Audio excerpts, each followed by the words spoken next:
ശത്രു വന്ന് ആധിപത്യമുറപ്പിച്ച, ശത്രു അവന്റെ കൂടാരമടിച്ച, പിശാച് അവന്റെ വാസഗേഹമാക്കിയ ദുർമൂർത്തികൾ കുടിയിരിക്കുന്ന പൈശാചിക മണ്ണിൽ ദൈവത്തിന്റെ മക്കൾ വചനമെടുത്തിട്ട് പറയണം, പിശാചേ, ഇങ്ങനെ എഴുതപ്പെട്ടിട്ടുണ്ട്, ഒരു തിന്മയും നിനക്ക് ഭവിക്കില്ല, ഒരനർത്ഥവും നിന്റെ കൂടാരത്തെ സമീപിക്കില്ല.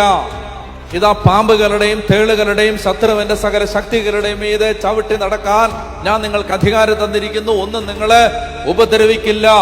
ഇങ്ങനെ എഴുതപ്പെട്ടിരിക്കുന്നു. എഴുതപ്പെട്ടത് അറിയണം, ഈ എഴുതപ്പെട്ടത് എടുക്കണം, എഴുതപ്പെട്ടത് ഉച്ചരിക്കണം, പ്രഖ്യാപിക്കണം. ഇതാണ് വടി. മോശ ഈ വടി നീട്ടി എന്ന് പറഞ്ഞാൽ ദൈവം നിനക്ക് തിന്മയ്ക്കെതിരെ ആയുധമായി സമാഹരിച്ച് നിന്റെ കയ്യിൽ തുന്നിക്കെട്ടി കുത്തിക്കെട്ടി തന്ന ബ്ലാക്ക് ആൻഡ് വൈറ്റ് ഈ ഗ്രന്ഥം, ഇത് വായിക്കണം, പ്രഖ്യാപിക്കണം. ഇതാണ് ആ വടി.